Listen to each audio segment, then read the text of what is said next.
This is Locker Room Rewind, brought to you by Chunky Gnomes Insurance. Here's Ryan Reynolds and Jaden Hart.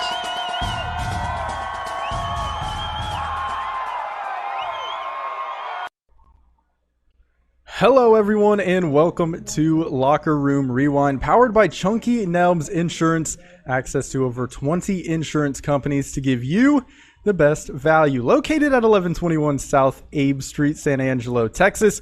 Protection is important. Car insurance, house insurance, boat insurance, anything you can think of, there's probably insurance for it, and you need to stay protected. It's also important in sports, protecting the quarterback, protecting home field, protecting a lead, and protecting the football. Maybe the Brownfield Cubs should give Chunky Gnomes a call after turning it over 8 times against Lakeview. We'll touch on that a little later. Give Chunky Gnomes a call today at 325-223-0314. Again, that number is 325-223-0314. Or if you're like me and you don't like talking to strangers, you can visit www.chunkygnomes.com. Get insured today.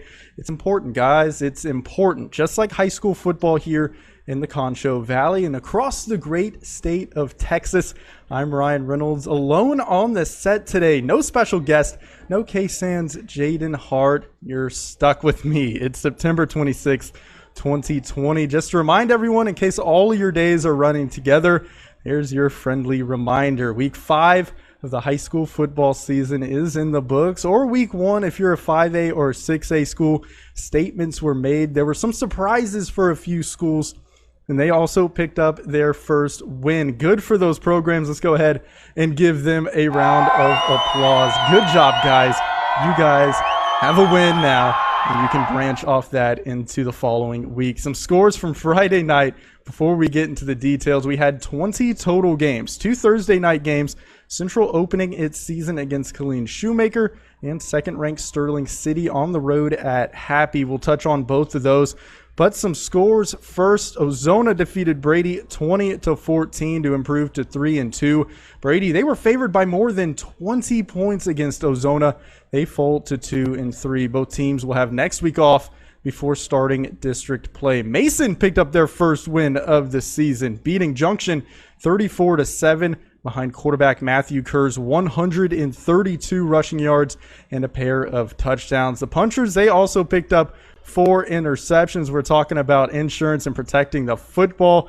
Mason will take its 1-4 record on the road to Center Point for the District 14-2A Division I opener. The Punchers, according to that fancy Dave Campbell's Texas football computer, are favored to win that one against Center Point by 45 points. Junction will begin District 14-2A Division II the week after on October 9th against Menard.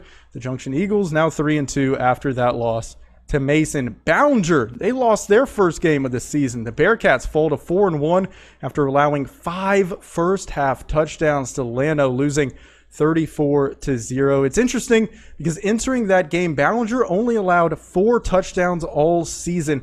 We actually visited Ballinger's practice earlier in the week to talk to head coach Chuck Lipsy and a few players about this dangerous Yellow Jackets team. And Garrett Dixon, who actually used to go to Llano. We didn't know that before choosing to talk to him. That just so happened to be a coincidence.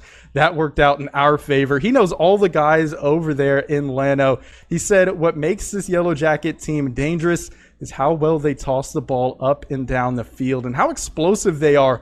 He wasn't an ounce wrong about that after looking at that final score, 34-0. Ballinger, they played a tough non-district schedule. You want to use these games to prepare you for district play. We say that pretty much every week on the show, and I really think Ballinger did exactly that. They sit at 4-1 now, and they've seen some tough competition. The Bearcats, if you guys recall, in week 1, they beat a solid Jim Ned team to start the season. They edged out a sneaky Clyde team in week 4. And I think the Bearcats needed a game like this before they start play in District 2-3A Division II, and that's right around the corner. Ballinger has this next week off, and they'll face Brady on the road on October 9th. I think Ballinger will be okay. No overreaction, no need to panic after this one loss, especially to an extremely good Llano team. The Cougars out in Cristobal for turning our attention to some more 2A action. They took care of business in their final non-district game, 49-19 over Goldthwaite. Huge game from Cristobal running back Josh Fava. 117 yards, 3 touchdowns. He was eating all night. He also threw a 49-yard touchdown. We have an awesome shot of that on ConchoValleyHomepage.com. If you want to check out a halfback slinging the rock for a touchdown, head over to ConchoValleyHomepage.com. It's honestly a pretty awesome play. Braden Wilcox and Bo Jolly, they also had solid games, combining for 7 touchdowns. And this was just a classic Cristobal football win, just like last week against Rock Springs. And I think it was a win that we all expected. The Cougars, they'll host Rock Springs on October 9th as a 32-point favorite. They actually beat Roscoe last week in that other classic Cristobal win. They'll play Rock Springs the week after next on October 9th. They, like I said, are a 32-point favorite. And if you ask me, I think they win that one as well, and they make it 5 straight wins. Moving on, it was week 5 for almost all of our teams in the Concho Valley. The only exception due to UIL regulation was the 6A Central Bobcats. They took on Killeen Shoemaker on Thursday in a rematch from last year's season opener. And I guess it's safe to say that Central felt a little deja vu with this matchup. The Bobcats, after winning 6 straight season openers, dropped their second straight Thursday night, 61-35 to Shoemaker. And the key to that game was just mistakes. They killed Central in this ballgame. They had a touchdown called back for unsportsmanlike conduct.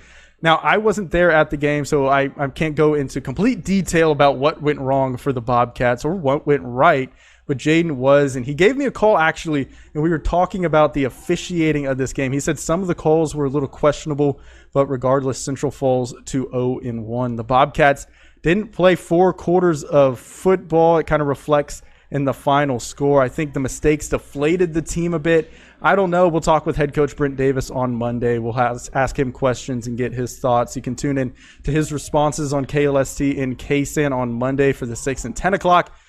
This was a speedy Killeen Shoemaker team. We knew that going in, and they returned a ton of starters from last season. Like I said about Ballinger's loss to Llano, it's good to kind of step out of your comfort zone and play these types of teams in non-district, because not only will they prepare you for a tough competition while you're in district, but they'll also get you ready for a possible playoff run and for teams that you might see in the playoffs that differ from those opponents that you find in your district schedule. Shoemaker, I guess a little tidbit of information here. Shoemaker, they outgained Central in total yards 568 to 394. So if you're Central, this game shows you some of the things that you need to work on ahead of next Friday against Schertz Clemens. That should be an extremely tough game. The Bobcats entering as 18-point underdogs. And according to that Dave Campbell's Texas Football Computer, we'll definitely preview it on Wednesday's football preview podcast. If you're not subscribed to us, all of these episodes are available on Apple Podcasts, Spotify, and Stitcher. Just search Locker Room Rewind and hit that subscribe button. We put out these recap episodes on Saturdays. This one is a little bit unusual because it's just me. Usually we have a guest, and Jaden Hart from KSAN also joins the show. Then on Wednesdays, we publish preview episodes highlighting the week's most anticipated games around the Concho Valley. So a lot of content we're pushing out for you guys to stay informed. We also have written previews on ConchoValleyHomepage.com. If you're more into reading rather than listening, Jaden Hart does an excellent job putting those together. So subscribe to that Locker Room podcast feed and check out ConchoValleyHomepage.com for highlights, scores, and previews. How about those Lakeview Chiefs last night? They snapped a 2-game losing streak, beating Brownfield in a shootout. This one was filled with fireworks, 63-40. Like I mentioned at the top of the show, Lakeview forced 8 turnovers, 3 of them interceptions. This one was tied 28-28 at the half. Quarters 3 and 4, though, was a completely different story. The Chiefs, they came out of the break and forced Brownfield to commit 2 turnovers on its first 2 possessions. The Chiefs turned those into points, and I really think that was the turning point in this game out in San Angelo Stadium. Brownfield, they really didn't look the same after that. And this is a Cubs team who has had success against Lakeview, recent success at that. In 2018, they beat the Chiefs by 7 points. Last year, they won by 1 in the final seconds. And I really think this final is a testament to just how far along this Lakeview football team has come.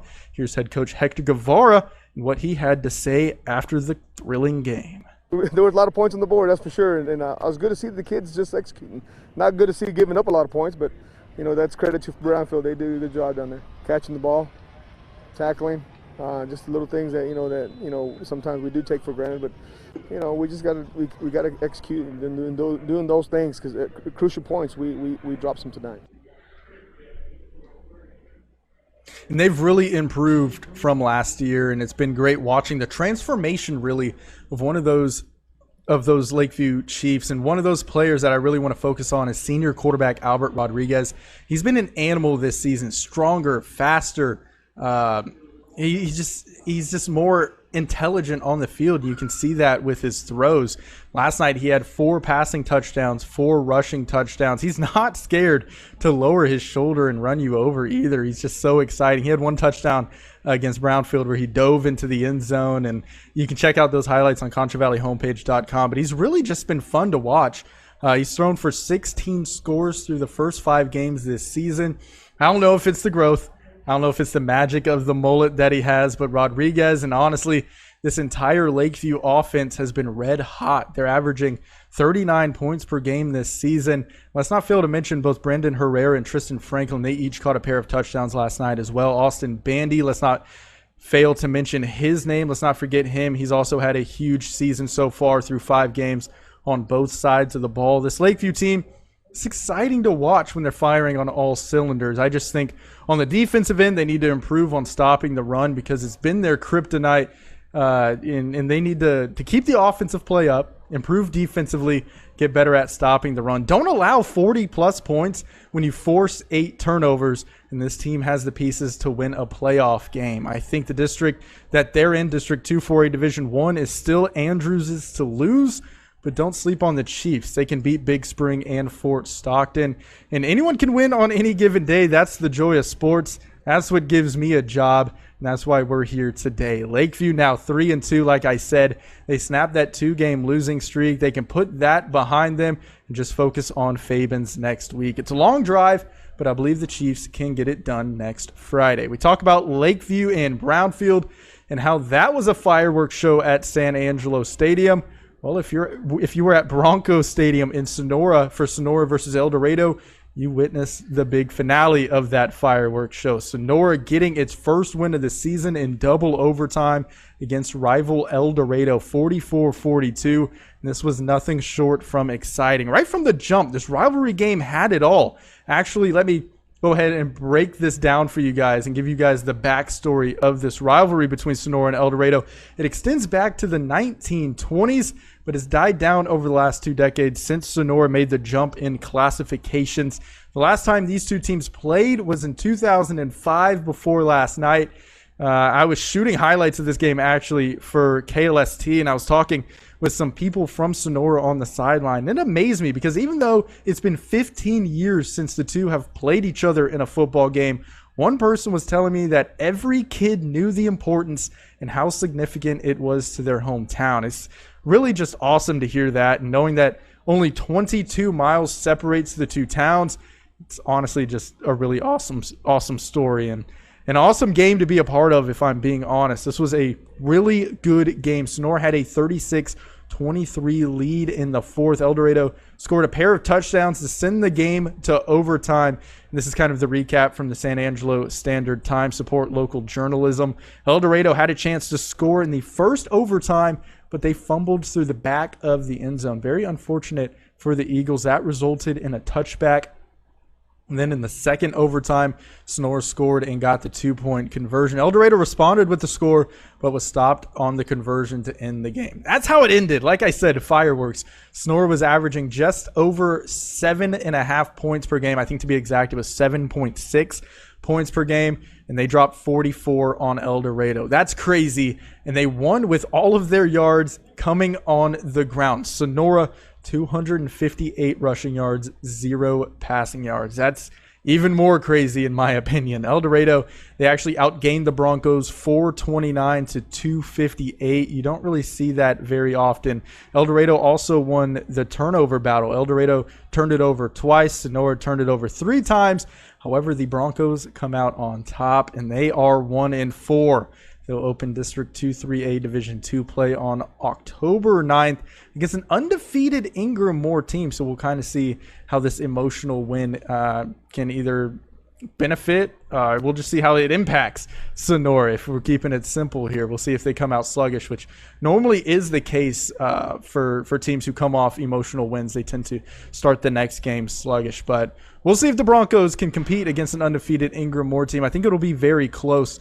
El Dorado falls with the loss to Sonora to 1-4. They start District 14-2A Division II action on October 9th as well against Miles, the Eagles 26-point favorites. I think there's a chance it might be closer than that, actually. I don't know. We'll see in 2 weeks. Let's go ahead and wrap this thing up with some final scores. TLCA falls to 0-5 after losing to Stanton 68-0. Grape Creek, they also got shut out. They lost to Early 36-0. Cross Plains beat Miles 41-12. Harper over Menard 33-13. The Yellow Jackets fall to 0-5 with that loss to Harper. And then in the six-man world, sixth-ranked Sterling City outlasted an extremely good Happy team, 50-42. A Happy team we probably didn't give enough credit to on our Wednesday show. They could be better than Borden County this season. The Eagles, they improved to 5-0. Here's some thoughts from Sterling City head coach Trey Siska. They've had a couple of close games already this year, and our kids never gave up. We might not have had our best game of the season last night, but in the end, they fought hard to the very end and just were able to kind of will themselves through to a victory. Oh, no, you're good. I don't want them to yell at me. We might not have finished the season the way we wanted to, but if you can go through a tough schedule like we are this year, you can learn a lot about yourselves. Hopefully we make you the playoffs, and that will take us, as far as we can go. Sterling City will take on Eden on Friday. More scores from the six-man world. Erie and County beat Cherokee 73-28 despite a slow start. Eden, this is one of the biggest surprises from Week 5. They lose their fourth straight game this season. The Bulldogs losing to Morgan 53-20. I'm kind of scratching my head at Eden's season so far. We'll see if they can rebound. Zephyr beating Paint Rock 51-6.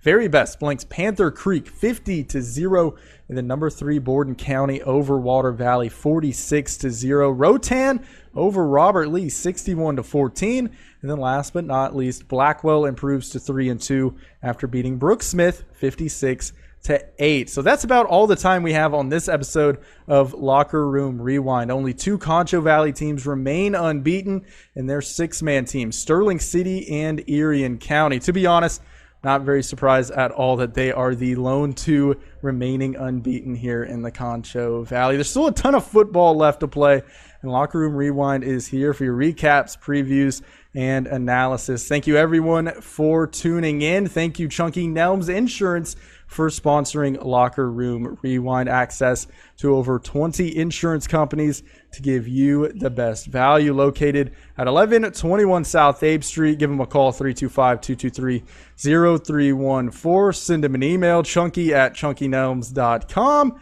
or visit that website at www.chunkynelms.com. Like I said, go ahead and subscribe to that Locker Room Rewind podcast feed on Apple Podcasts, Spotify, and Stitcher. Just search Locker Room Rewind. Hit that subscribe button. It can send you notifications of when we put out these preview and recap episodes. But we'll be right back here on Wednesday to preview Week 6 and Week 2 for the Central Bobcats. We'll have a ton to talk about. Jaden Hart will rejoin me for that one. Thanks again for joining us. This is Locker Room Rewind. Stay safe and stay humble.